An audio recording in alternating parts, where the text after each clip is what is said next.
Muchas gracias, Presidenta. Buenas tardes, colegas asambleístas.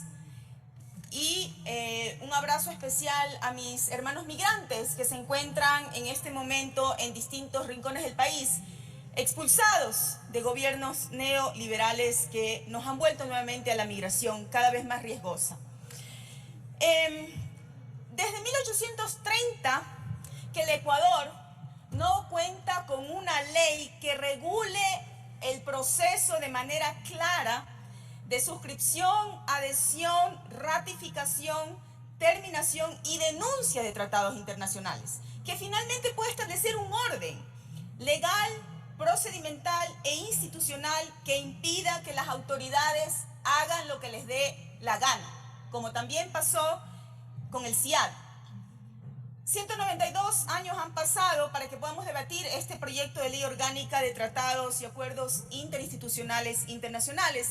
Y debo decir que ha sido muy pertinente las reformas que se hicieron, Presidenta, en el periodo legislativo anterior, en el 2020, que entraron en vigor en esta nueva legislatura, sobre la división de las comisiones, porque antes la Comisión de Relaciones Internacionales tenía soberanía, integración regional y seguridad, y no se pudo debatir y aprobar este proyecto de ley. Hoy, que solamente la Comisión de Relaciones Internacionales y Movilidad Humana tiene dos temas específicos, felicito a los comisionados que se ha podido tratar este proyecto de ley.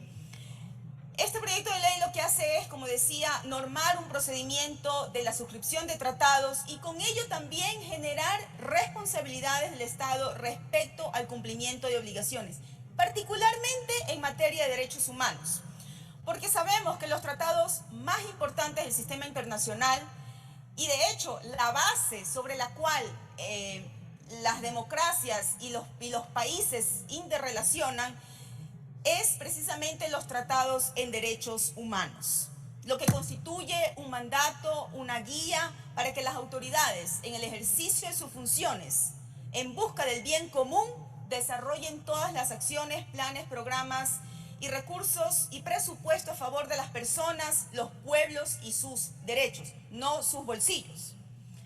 Quiero recordar aquí el artículo 424, inciso segundo, que establece que la Constitución y los tratados internacionales de derechos humanos ratificados por el Estado que reconozcan derechos más favorables a los contenidos en la Constitución prevalecerán sobre cualquier otra norma jurídica o acto del poder público. Y que aquí me quiero referir en esto, colegas asambleístas, precisamente por la serie de tratados internacionales que ha suscrito, ratificado el Ecuador. Generalmente ha sido uno de los primeros países en el sistema internacional de firmar tratados de derechos humanos, cuando lo que sabemos es que muchas veces el Estado ecuatoriano ha incumplido los propios compromisos que ha adquirido en estos tratados internacionales.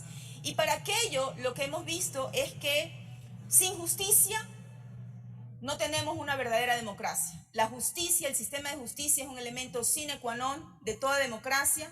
Por lo tanto, las decisiones judiciales deben garantizar justicia verdadera, ya que tienen implicaciones sobre valores supremos como la libertad, integridad, dignidad y el proyecto de vida de las personas y los pueblos y nacionalidades. En América Latina sabemos que hay decenas de casos vinculadas a la violación de derechos humanos por parte de los estados que han trascendido a cortes internacionales. El caso de Paola Guzmán Albarracín, que fue abusada sexualmente por el vicerrector de su colegio y se quitó la vida luego de ser víctima de una tortura sistemática dentro de un sistema. El caso de los hermanos Restrepo Arizmendi durante el gobierno de León Febres Cordero y evidentemente la persecución que hemos sufrido diferentes miembros de la Revolución Ciudadana durante el gobierno de Moreno, persecución que más temprano que tarde tendrá efectos en el sistema internacional de derechos humanos y generará las responsabilidades estatales precisamente por el incumplimiento de los tratados internacionales en derechos humanos. El presidente ha presentado varias observaciones al informe para el primer debate, la gran mayoría han sido acogidas por la comisión. Solo aquí quiero manifestar brevemente algunas. El primero tiene que ver con el título de esta ley, que antes era el proyecto de ley de tratados. Lo que he sugerido es que debe estar absolutamente clara, de qué se trata esta ley y la diferencia en lo que es un tratado internacional con acuerdos interinstitucionales internacionales. Los tratados internacionales sabemos que son acuerdos celebrados entre estados, como por ejemplo la Organización Internacional del Trabajo, que emite convenios en materia laboral, la Convención Americana sobre Derechos Humanos, de la OEA, la ONU, que aprobó la Convención Internacional sobre la eliminación de todas las formas de discriminación. Es decir, en estos tratados se establecen obligaciones a todo el Estado. Por otra parte, los acuerdos interinstitucionales, internacionales, son de exclusiva responsabilidad de las instituciones públicas que celebran estos acuerdos. Y aquí debo decir que se requiere este orden en el Ecuador. Cuando un alcalde de una X ciudad ecuatoriana iba a otro país, a veces de vacaciones o depende del caso, firmaban acuerdos con ese municipio y no había un registro. O la Defensoría del Pueblo o las diferentes instituciones del Estado hacían acuerdos con sus pares en otros países, eso no venía registrado, no había un monitoreo, no había un seguimiento, y en realidad los demás países lo tienen. El Ecuador creo que era uno de los pocos que no tenía una ley que pueda regular este procedimiento.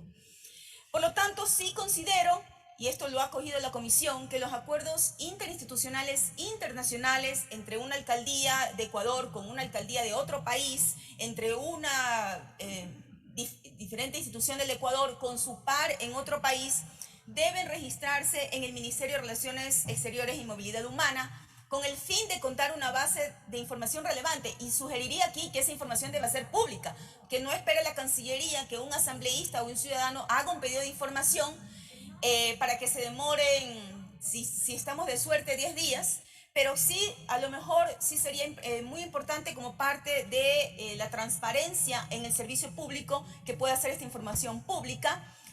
La Cancillería debe conocer estos acuerdos para hacer un seguimiento, un monitoreo, un asesoramiento, un acompañamiento y una evaluación de los procesos impulsados por las diferentes instituciones del sector público, sectoriales y locales. Y así también se da cumplimiento al artículo 226 de la Constitución respecto a la coordinación y cooperación interinstitucional. Y el registro debe realizarse dentro de un plazo máximo de 10 días a partir de su suscripción, lo cual evidentemente no afecta la autonomía y la independencia de las diferentes funciones del Estado. Sobre las soluciones de controversias internacionales, en el artículo 27 del proyecto de ley debe sujetarse a las disposiciones constitucionales. En todo tratado y en todo acuerdo interinstitucional de carácter internacional se establecen generalmente mecanismos de solución de controversias entre quienes suscriben estos convenios. La solución de controversias debe tener como base la igualdad entre las partes, el debido proceso, la independencia e imparcialidad de quienes sean las autoridades que diriman estas diferencias. El artículo 27 del proyecto de ley ha incluido este último inciso que dispone las reglas para realizar esta solución de controversias. En lo que respecta al debate académico en la comisión, debo decir que lamentablemente, leyendo el informe, veo que solamente se ha convocado a 2 académicos en todo el país, cuando en Ecuador existen más de 18 universidades de derecho que cuentan con facultades de ciencias internacionales y derecho internacional, sin sumar la amplia oferta académica de posgrados y maestrías en la materia.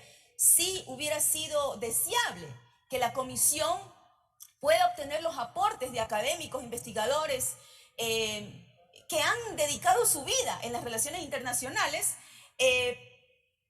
y ojalá en los próximos temas que debata la comisión se pueda también contar con los insumos de la academia. Por lo tanto, sí nos llama la atención que esto no se amplió el debate debido a la relevancia del tema que tiene. En cuanto a la facultad del presidente de la República, quisiera solicitar a la ponente del proyecto de ley, a la ponente del informe, que se revise gentilmente los artículos 7, 8, 9, 10 y 11 del capítulo 1, referente a la representación para celebrar tratados internacionales. ¿Con qué fin?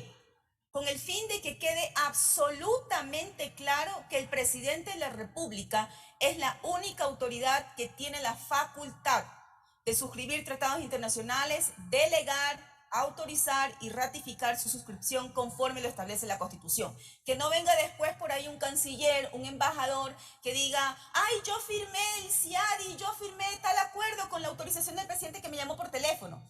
Debe haber plenos poderes en el cual el presidente de la República delegue al canciller, al embajador, representante en ese país, para que asuma un compromiso por parte del Estado ecuatoriano. El artículo 418 de la Constitución establece que es al presidente que le corresponde suscribir o ratificar los tratados y otros instrumentos internacionales, y que el presidente o la presidenta de la República informará... Señora asambleísta, tiene un minuto. Gracias, presidenta. Por lo tanto, debe estar muy claro los plenos poderes que se entregue al canciller o al embajador. En cuanto a la soberanía jurídica del país, colegas asambleístas, creo que debe estar absolutamente claro también cuáles son los tratados internacionales que se pueden suscribir por parte del Ecuador y cuáles no deben celebrarse de acuerdo a la Constitución de la República. Ya vivimos el CIADI, colegas asambleístas. La Constitución, el artículo 422, es absolutamente claro, y no obstante la Constitución, por ahí algunos han tenido que regresar a la escuela para aprender a leer la Constitución. Por lo tanto, ustedes dirán, si ya está en la Constitución, ¿para qué lo vamos a repetir en la ley? Bueno, precisamente porque aún estando en la Constitución, se viola la Constitución por parte de diferentes funcionarios del Estado. Por lo tanto, es absolutamente necesario que digamos, el cuándo se debe celebrar acuerdos internacionales, tratados internacionales y cuándo no, de acuerdo a la Constitución, debe estar claramente establecido en esta ley. Por lo tanto, sugiero que la comisión revise estos artículos mencionados y quede desarrollada de manera clara, porque aún estando en la Constitución, lo que hemos visto es que la Corte Constitucional, el presidente de la República, el Procurador General del Estado y otras autoridades ni siquiera pudieron respetar el artículo 419 y 422 de la República, cuando el gobierno del señor Lasso suscribió, ratificó el CIADI e hicieron caso omiso a las atribuciones constitucionales de la Asamblea Nacional, que debió pasar por esta asamblea previo a la ratificación. Así que, colegas asambleístas, sugiero que esto se pueda revisar en la comisión y se mejore este informe. Por lo tanto, ya sabemos que la Corte Constitucional admitió a trámite la acción pública de inconstitucionalidad por la suscripción y ratificación del CIADI que presentamos la bancada UNES en defensa de la soberanía del pueblo ecuatoriano. Por lo tanto, para que no quede ninguna duda, para los lectores, esto debe constar en este proyecto de ley. Finalmente, este proyecto de ley se enmarca en la Convención de Viena sobre los Derechos de los Tratados de 1969, por lo tanto permite ordenar lo que había de alguna manera, de manera desorganizada por parte de las diferentes instituciones del Estado. Por lo tanto, con estas correcciones que se puedan hacer el informe, ojalá lo podamos aprobar. Gracias, presidenta.